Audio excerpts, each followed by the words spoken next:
Hello, and welcome to this video that is both a demo of the new triple mod from Thonk, but also a guide to how modulation signals work in synthesis and how to make the most of them. Here's what's to come.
This video is sponsored by Thonk. So in this video, like many of my videos, I aim to not just make a demo of a specific piece of gear, but also to give a tutorial on the functions, how things sound, how they work, and how we can use them. This video is about, and throughout, uses the new DIY Eurorack module, Triple Mod, from Thonk. And it features envelope generators with bonus modulation modes for LFOs, Turing Machines, sample and hold, and Slew. So if you'd like to learn about building multi-phonic layered modular patches using multiple envelopes, if you're curious about end-of-cycle outputs, looping envelopes versus LFOs, how a Turing machine functions, how sample and hold works, and how you can use and modulate Slew for pitch glides and lots more, then this video is for you. There's a detailed timing index down in the description and on screen right now, so you can skip around and make the most of the video. So getting into the features of the triple mod, this is the new 12 HP 3-channel modulation source that comes as a Eurorack DIY kit. Again, link to it down below. And the default state of the module, which is when these LEDs are orange, provides envelope generators and 3 channels of them. They have attack and decay controls and CV inputs that add to those values, with options to switch from triggered or gated behaviours, as well as a curve switch to go from linear to exponential curves, and you have an option to loop those envelopes too. The module outputs a 0 to 5 volt range, and also outputs an EOC, an end of cycle trigger, and those end of cycle triggers normal down from the channel above to the trigger input of the one below, allowing you to create chain reactions across your 3 channels of modulation. Each channel has a bonus mode, with an LFO for channel A, a Turing machine mode for B, and a sample, hold and slew for channel C. And while these are sort of meant as bonus extras, I've had a lot of use out of these functions, all of which we'll explore thoroughly in the video. Additional labels on the panel help guide around those bonus modes, as will the patches in the video, and the manual outlines these controls really well too. So for now, I'll just say that you hold the loop button until that channel's LEDs flash, you let go, and when that central LED is white, you're in its bonus mode, and you just hold that to go back to the envelope mode with an orange LED. Rather than talk through every control in every mode, I'll do that in each of the patches. So for now, I'll say skip around as you like, check out that timing index for all that we cover here, and I hope there's lots to learn and take away for your modular modulation sources throughout the video. Let's dive in. So here's a fun first patch based around the idea that, much like VCAs, you can't have enough envelopes. Just the kind of baseline here is taking 3 envelopes, and then I've even got additional ones going on for things like sidechaining. And with the other Thonk modules here, and Atlas and Manic, we have a really nice layered, I think, dynamic bassline going on.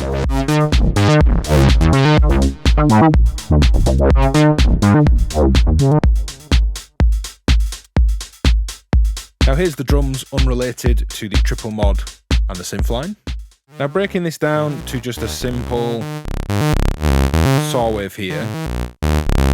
My signal path is the Thonk oscillators, the triangle being folded, some saws and some PWM mixed together here, into the filter, which is a low pass on Atlas, into the Thonk VCA, and then another VCA for sidechain that I'll come to, and into the mixer. Now the first envelope here, the green trace, the top two envelopes play off these red cables and red trace, which is the gate sequence from my sequencer. The green trace, the top envelope, is set to be gated, so you can see it has that hold period relative to the gate length. And the decay here just gives us like a smooth release.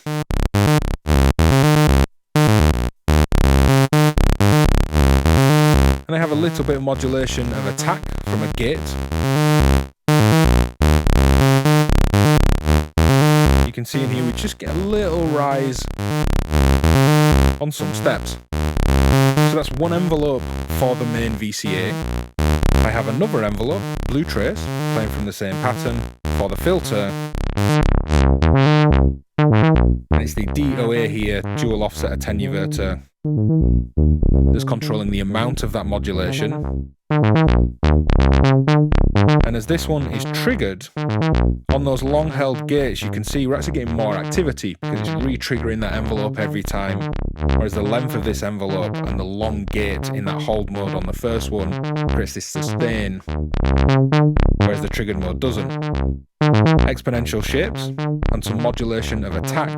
The amount is controlled here by this DOA bottom channel. And that's a sequence from my sequencer, so I'm sequencing attack time, then sending that to the filter. And again, the amount of modulation here. So that's your typical kind of two envelope subtractive patch. Saw wave into a filter, into a VCA, one longer sustaining envelope for the VCA, one modulated envelope for the filter. But I do have another layer here. If I turn down this saw wave and turn up this channel, I'm using a less frequent gate to kind of accent pattern to gate and trigger the bottom envelope that's linear, playing less frequently, and that folds my triangle wave. So I have this additional kind of wave folder tone that I can blend in. So filter fully open, main saw wave, PWM from a second oscillator, just for that rich, lovely unison buzziness, and then the folded tone on top. But it's nice that that doesn't play as frequently, so these little wave folder accents poking through. And then all of that's filtered.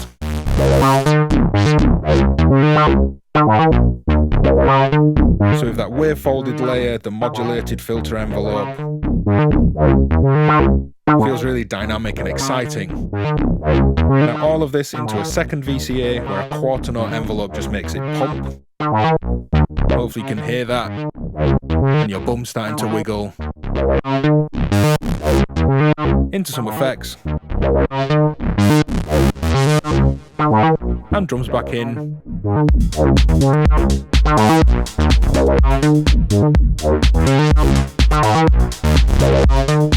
So of a simpler patch this time, let's explore looping envelopes. Here I have one gated for my VCA, and a loop going to PWM on the oscillator, that's the blue tracing cables, and another yellow tracing cables to filter cutoff. So stripping this back, this is a square wave into a VCA into a filter. Turning up the offset on the VCA. I've turned down my modulation, which has been attenuated here, and the low pass filter. And there's some ear candy with a big verb in the background just for fun. With the first envelope looping, let's turn down the offset on the VCA and turn that up. We have a log and exponential shape, green trace and cables here into VCA CV. Let's open the filter a bit.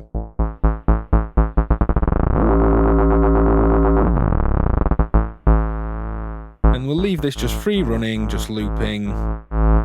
I'll turn down its effect for a moment and turn up the offset, and then the blue tracing cables here.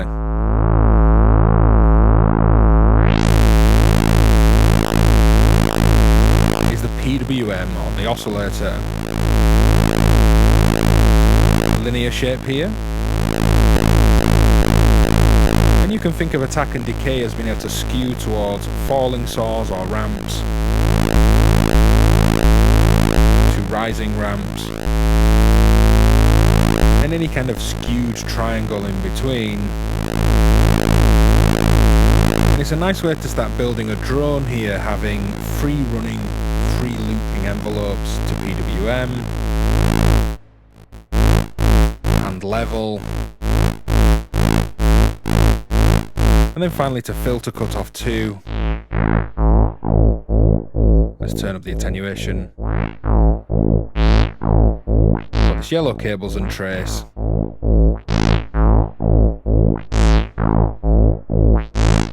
And we'll swap the top envelope from looping to being gated via a sequence. Send a pitch sequence to my oscillator. 2 looping envelopes. Gated one to the VCA, linear loop to PWM, log and expo loop to filter cutoff.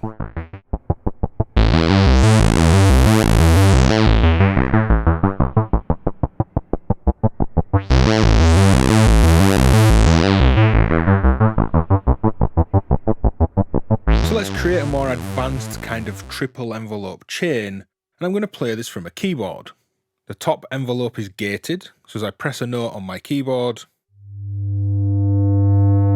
it will rise and sustain as I'm in the gated mode, and when I let go, that will decay or release. And as it gets to the bottom of that decay back to 0, channel B fires because end of cycle A triggers B, and then when that finishes its cycle, that end of cycle triggers C.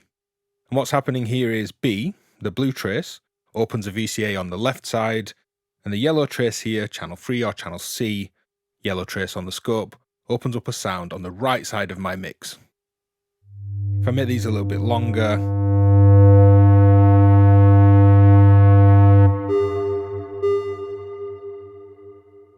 maybe a longer decay here.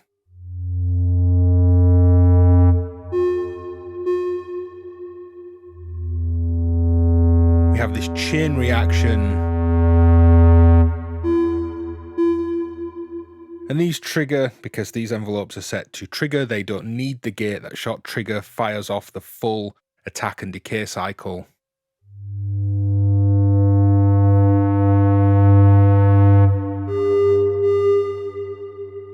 So when working with different companies making demos, I always ask the maker if there was anything that they particularly liked patching up the module, or something special, or a way they ended up using it. And in asking that question here, Phil from the team at Thonk mentioned mixing envelopes to create melodies and patterns, arpeggio-like loops. So that's exactly what I'm doing here. But I'm doing it by chaining the end of cycle.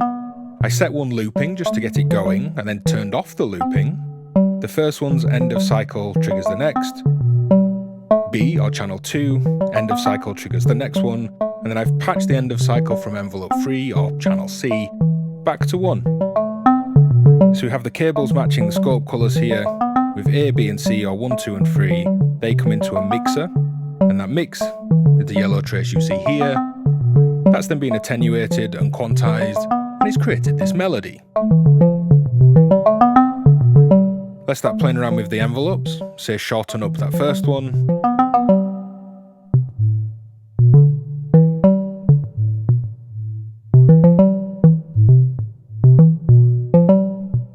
Let's shorten all of them actually, see what happens.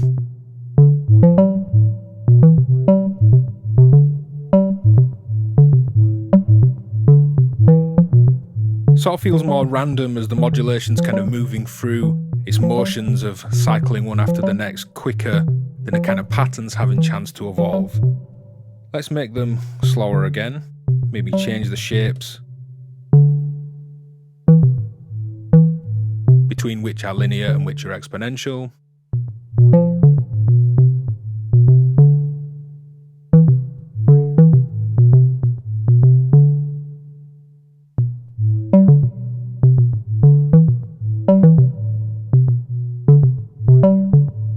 So there's chaining the end of cycling, creating a loop without any actual looping, and mixing envelopes to make melodies. So here we're looking at the LFO, which is the bonus mode for the top channel, channel A. I'll hold loop and go back to this being an envelope. We can see those LEDs flash.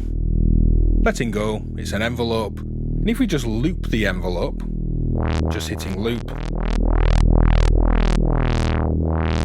you can very much get the same shapes, it's just the LFO is a more convenient control set if you're approaching this as an LFO, rather than thinking of attack and decay times for envelopes here. So turning off loop, and then holding loop to go into the bonus mode, these flash and it goes from orange in envelope mode to white. And this is now an LFO, where this controls the frequency.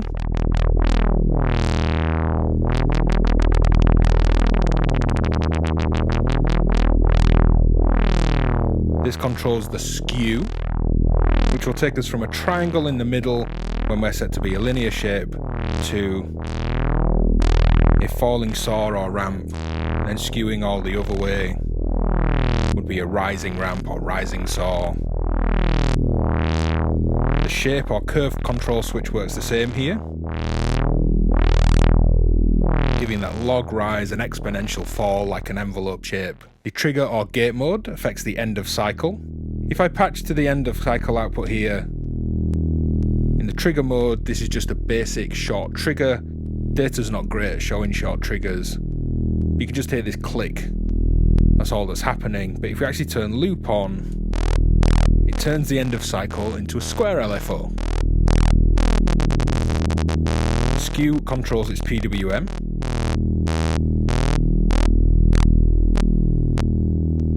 So modulation over CV2 there would control that skew or that PWM.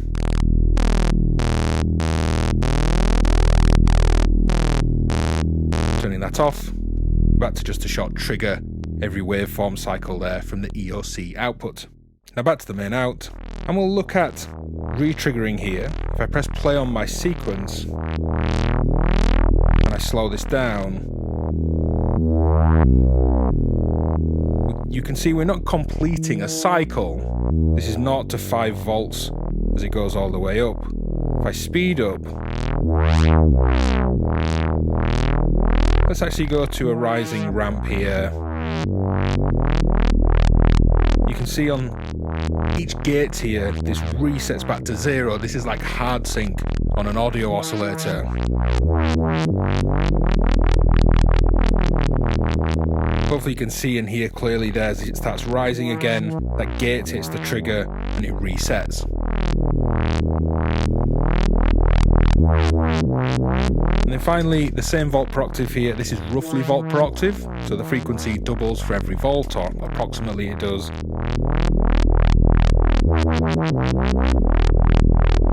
And then I have a looping envelope here from channel B.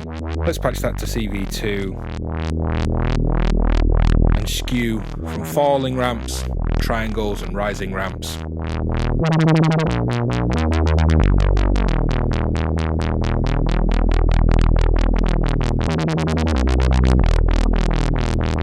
So here's a really fun patch that does what Modular does really well, taking relatively simple sources with some utilities and creating more dynamic, expressive, interesting or complex results. Now if I just take this bouncing ball out of the equation, and I'm using the bottom envelope here, you can see the result of it on this yellow trace, with a little bit of modulation of attack and decay on channel C here. You can hear one note swells and then drops back to a more instant attack time. And then the top two channels are used to create a bouncing ball effect. Turning down the envelope in this mixer utility here, here's the result of the LFO through a VCA. Let's offset that VCA. And this is because in the LFO mode, one thing I didn't show in that last patch, other than most of the other features of the bonus LFO here for channel A, is that in the gated mode, on this switch here, it becomes a gated LFO. If it's set to trigger, it just loops and this will re-trigger hard sync as it did in the last patch, but gating it. Green trace there is the gate into the trigger input, and the blue trace is its output, and you can see just in that portion that the gate is active, we get the LFO. Now I'm using that gate to also trigger the second channel, and on those red cables and trace there, you can see a rising ramp, that's channel 2, speeding up the LFO. If I remove that, simple LFO within the gate. I'm actually speeding it up, and then mixing that in with my main envelope, we get this bouncing ball-like effect. We could just as easily, say, go to a more slow down type effect. But I quite like that rise.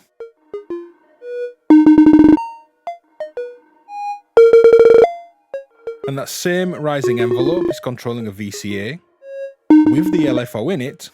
So if I turn up the CV on the VCA, channel 2 both speeds up the LFO and increases its level. And you can see that there. Again, mixing with my envelope.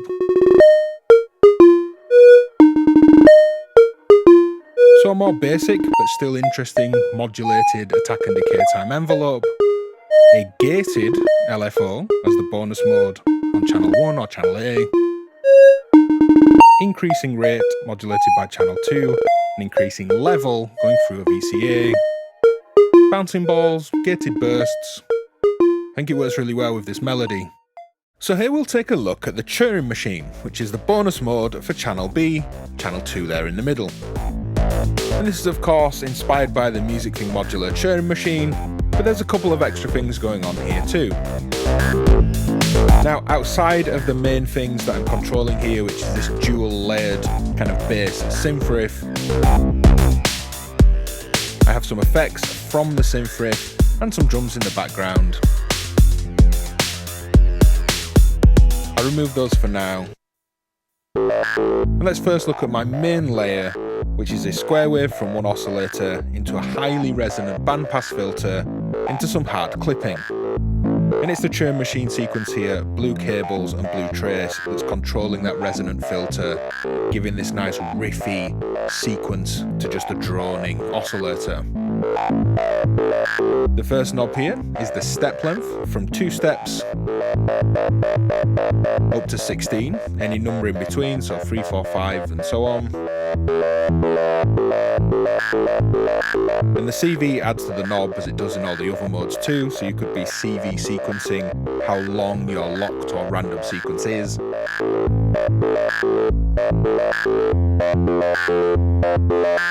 And the right hand control there is the actual locking, going fully counterclockwise, fully left. This is entirely random. I'm going fully clockwise, all the way right. This is fully locked, going to a shorter sequence. And as you increase, it's not like a switch where it's either random or either locking. Like on the Turing Machine, you're increasing the chance that a step will change. So let's go back a little bit. Maybe a touch more to get that happening faster. So you can hear it still feels very pattern-like.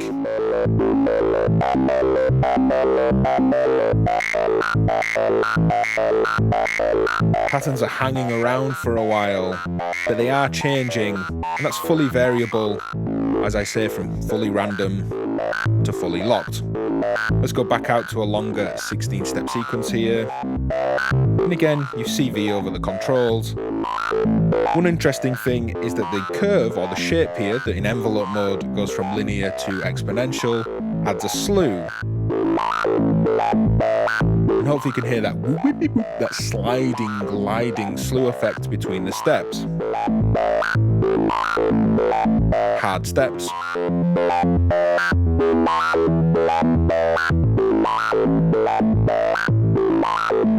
And the slew is calculated by the incoming clock. This is clocked externally to suit my sequencing and the rest of the beat and patch, and it's a fifth of that clock rate.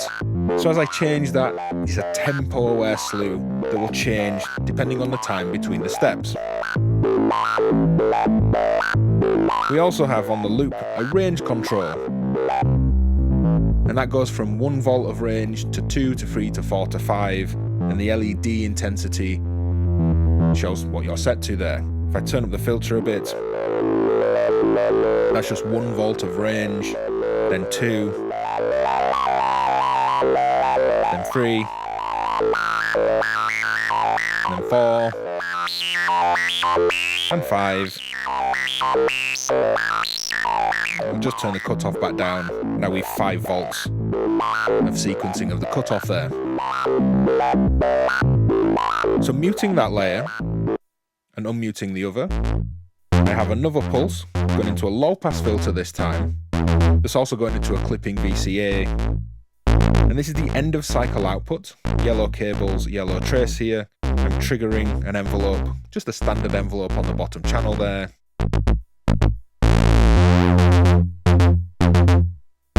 And the end of cycle works in an interesting way when the Turing Machine steps are over halfway through its range.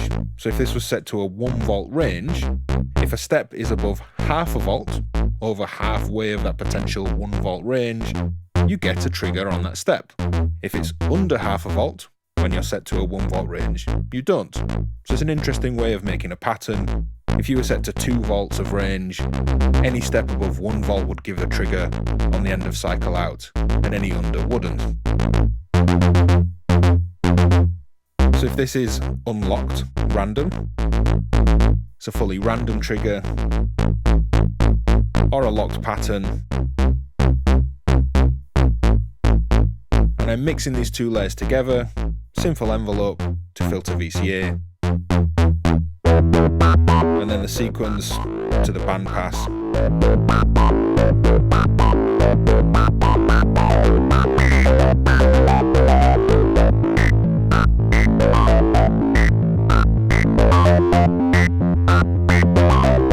Effects back on that bandpass line, and some drums back in.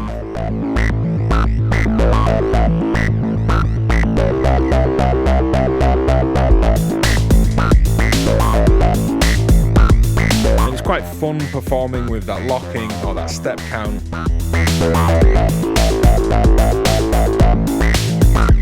Almost like little melodic or modulation fills.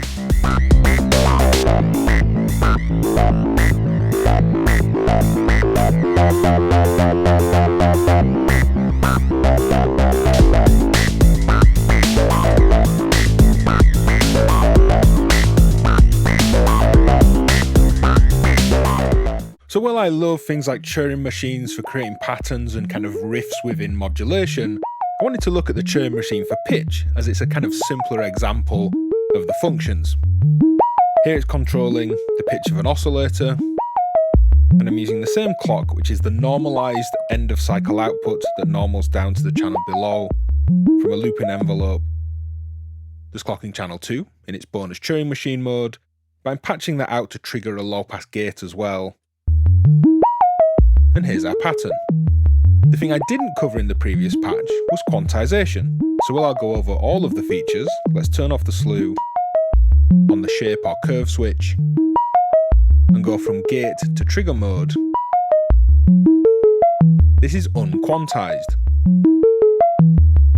With it set to gate, that quantizes to semitones or a chromatic scale. Handy for keeping things musical.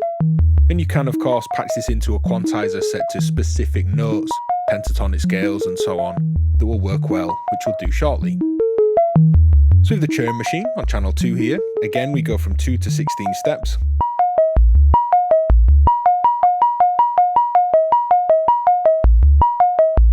And with a shorter step count there, let's look at that locking from totally random.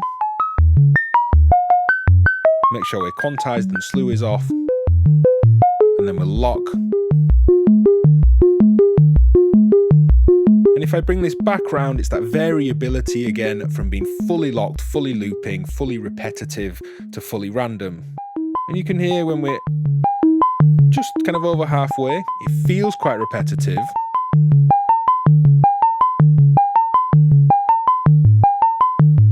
But we are getting change and development. It's a really nice in-between space.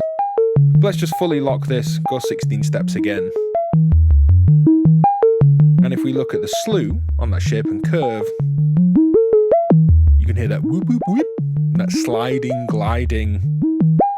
And it calculates itself the slew time this is at being 1/5 of the time between the clock pulses. If I slow this down,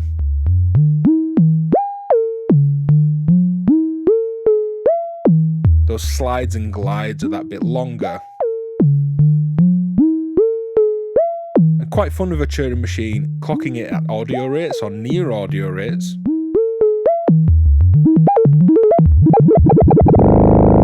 You can get into all sorts of kind of pattern-based madness.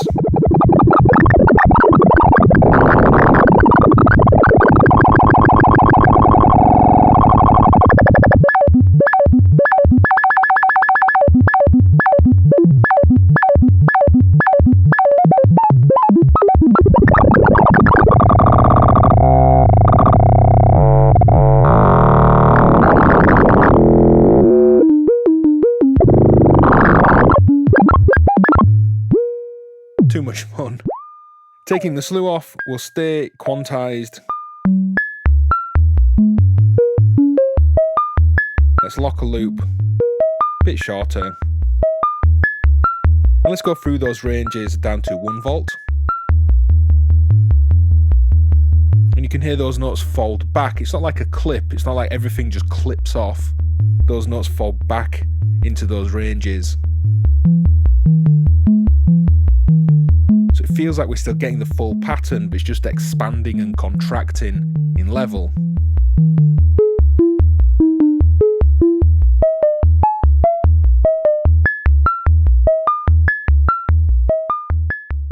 So one thing the Turing machine is really good at is just creating little riffs that work great in kind of electronic dance style context. In this example, I started with the Turing machine mode B here, this end of cycle output, which you can see the envelope for, patching that down, getting the envelope out to visualize it. But I'm just using that end of cycle trigger for my hi-hats. If I turn down this VCA, maybe open the decay a bit, I'm on a locked loop, and I'm just finding patterns for percussion. We'll play around with length. And this is great with another sequencer, sequencing that length, because listen how different these patterns feel, just moving around the length of this locked Turing machine pattern.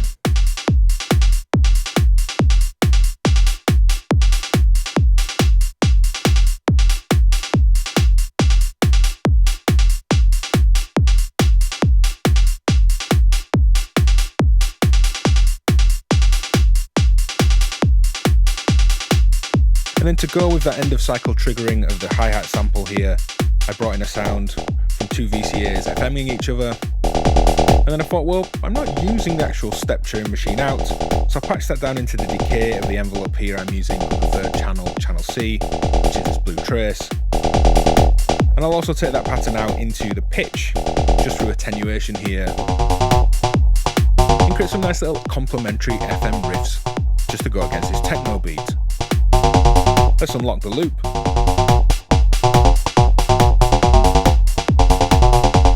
And randomness can feel really great in a performance for a while, but locking that back in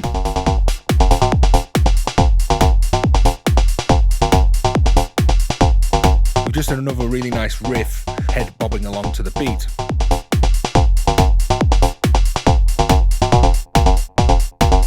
And again, really playful. Step length. We could start to let that evolve.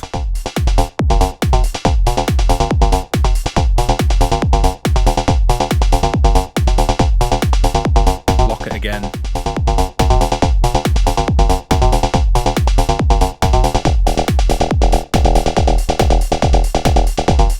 And I hope you're just kind of head bobbing along like I am. It's great for the hi-hat percussion here. It's really nice with that FM line as well. So the bonus mode for channel C here, the bottom channel, is a sample and hold, and a slew. Now the difference between them, you hold loop again to get into that bonus mode, and the light turns white instead of orange for the envelope mode. When loop is off, it's a sample and hold, and when loop is on, it's a slew, where it doesn't need a trigger to actually sample and hold a voltage, it will just slew an incoming signal. But here we'll go through sample and hold and how it actually works. It's hopefully going to be a good tutorial for just sample and hold in general, and I'm using all the other channels to facilitate this patch. The top channel is in its bonus mode as an LFO, as a square wave. I'm patching that out to trigger channel C sample and hold. On each trigger, it will sample the input, which is the first CV input here. That's the input to the sample and hold, the thing that will be sampled. It grabs a voltage and holds that sustaining voltage until it receives another trigger when it does that again. Now the actual input here is this blue trace. Might be a bit harder to see, so let me pull out the yellow trace, which is the result of the sample and hold.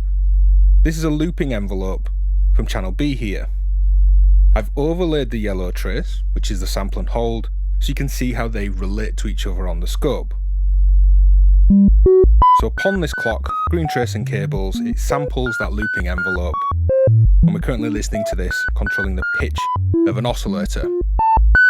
Now one thing to note, we can actually quantize this to semitones, chromatic quantization, on that trigger and gate switch. We can add a slew. This is the rising slew. So notice on the rising side, it's slewing up to that new sample that it captures. And then a falling slew.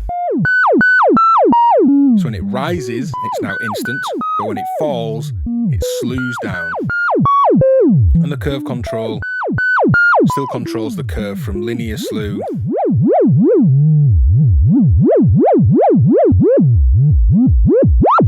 to the exponential and log curved slew shape. The CV2 here adds to both rise and fall relative to adding to those knob positions.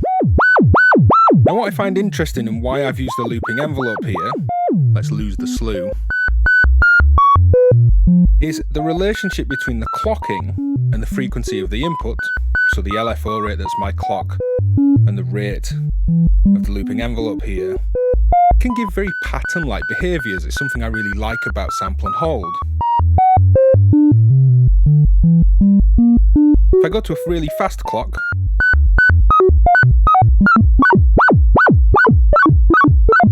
hopefully you can see and hear it's very close to the input because we're sampling lots of values as that rising envelope at the input goes up and down. You can hear it stepped. If it's really fast, it kind of smooths out, you can't hear it, and as I reduce the clock rate,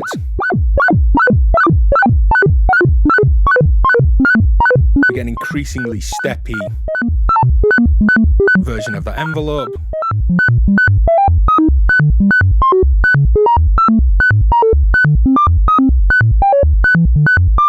And without changing this input envelope at all, we have a pattern that kind of follows its shape, but because they're not synced, they're just free running sources. It's like an ever-evolving pattern that doesn't feel totally random like sampling noise would. Slowing down that bit more.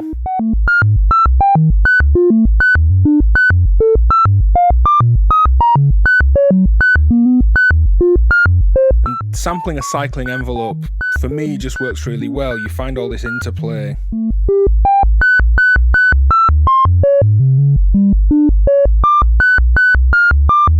Again, between the input and the rate that you clock it.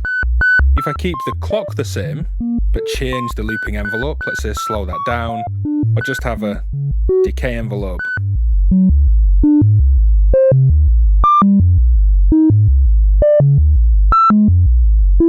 Again, not a constant repetitive result, but one that follows that shape because we're clocking multiple times within that given cycle of the envelope. In this patch, I wanted to show one of my most used use cases for sample and hold, which is stepped random, but using the slew, also creating slewed random, and how I like to mix that randomness against something repetitive and reliable, which is a sequence playing an envelope in this case, mixing those things together and modulating a filter. Now without the randomness, without the stepped random here, this is channel B, the envelope, green cables here, being triggered from my sequencer. You can see that on the scope there, into this DOA dual offset and attenuator. And this is the amount of envelope modulation coming through to the cutoff of this filter. Let's remove that for now, and let's listen to the sample and hold. It's the same trigger that's triggering the envelope, so this happens on every note in my sequence rather than on every single clock pulse, because this sequence is broken up slightly. And in this typical kind of stepped random case, you'd sample noise, but I don't have a noise source, like a white noise or a pink noise, in this system. So for efficiency, and it'll serve as noise in terms of giving us random values, the actual input to the sample here is just another output from my oscillator.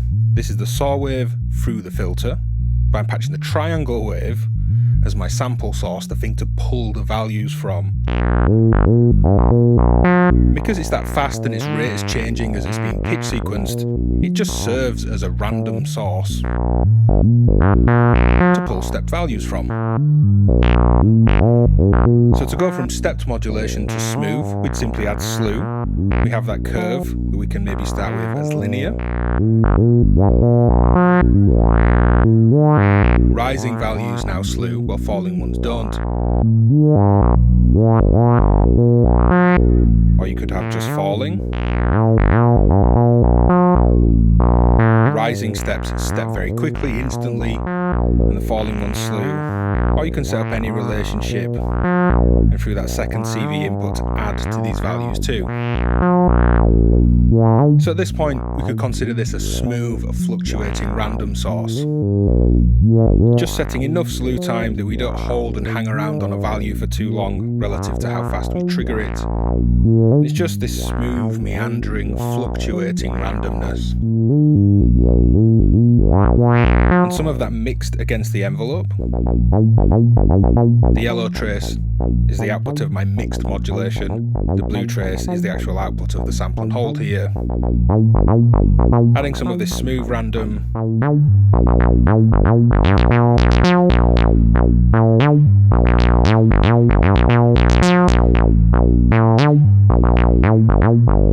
Works well, it's just drifting around. But my favourite kind of mixed modulation for a filter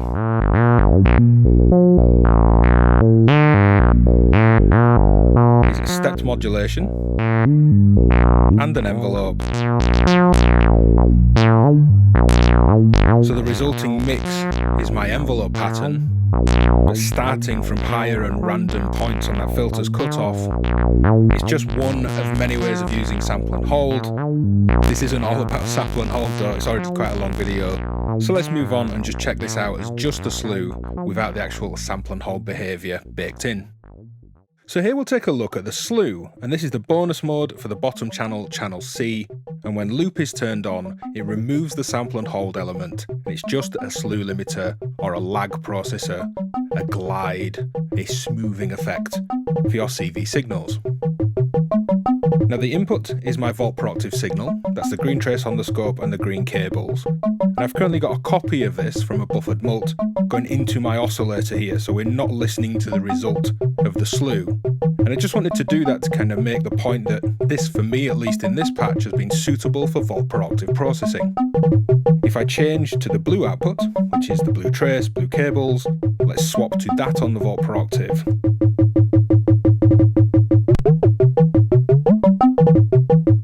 Remove some modulation.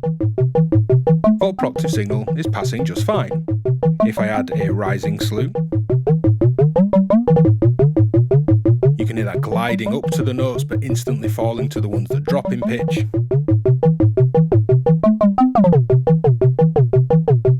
You can just add, again, just falling slew or any combination of both.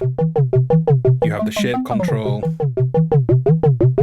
for linear or exponential slew, and I can use CV here, which is the yellow trace and cables, to sequence in a slew to sequence when I want glides to happen in the pitch here. And if you follow when that happens, this goes up to 1 volt, goes back to 0, then up to 2 volts for this CV. You can see in here how that affects my sequence. Now I also had, just for a little bit of fun, some modulation of my envelope playing my sound, which is the top channel. Let's leave that in there. And while adding Slew to pitch is great, one additional thing that I was really quite impressed with as a nice feature, the end of cycle output, when quantize is on, and that's the trigger and gate switch for this mode, set to quantize the behaviour, we actually get a trigger delay, like the sample and hold mode. When it gets to its next value through that slew time, you get a trigger out. So if I mute this sound in the mix and turn up another layer here, this is the triangle from my oscillator. We were listening to a sine through some folding and a VCA. In fact, let's come up an octave, make it clearer. And you'll hear it's got this kind of tripping up, ratcheting like behaviour. Let's get that panning around. So kind of a fun additional kind of wonky rhythmic layer here. Let's bring in the other sound.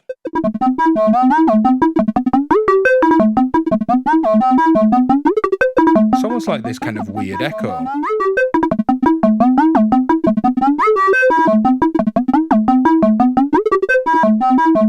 And if I turn off, let's just mute the main sound. If I turn off that quantizing, going back to triggers, we don't get any end of cycle output at all.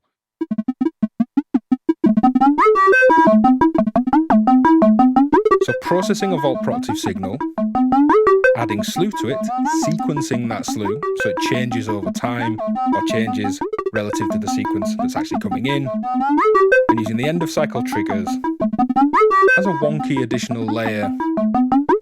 I really like that wonky rhythm just panning around.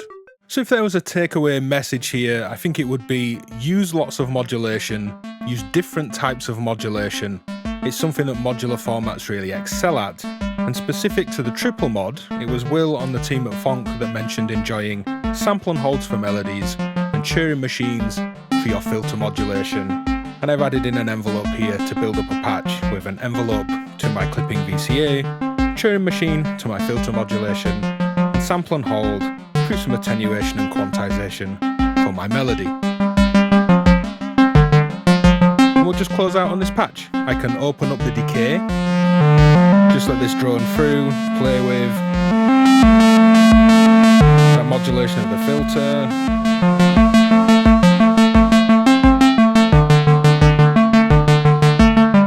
I could add some slew to my melody, and through quantization that's going to be like sliding up and down a fretboard on, say, a guitar.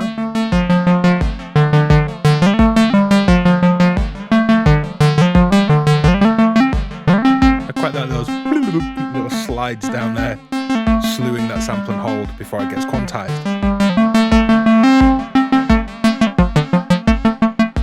It's just like a music making machine, finding melodies and patterns, locking into them, varying them when we want to.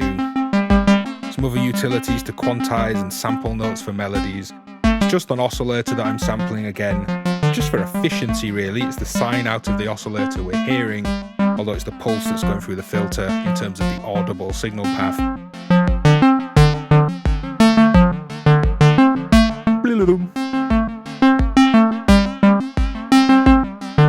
If you've got this far in the video, drop a hard sync in the comments. Do you need more envelopes, stepped sources, looping sources? As always, I'm curious what you're using for these kind of things, so let us know. And then head to patreon.com/DivKid to support what we do and gain access to exclusives. And I'll see you next time. Bye!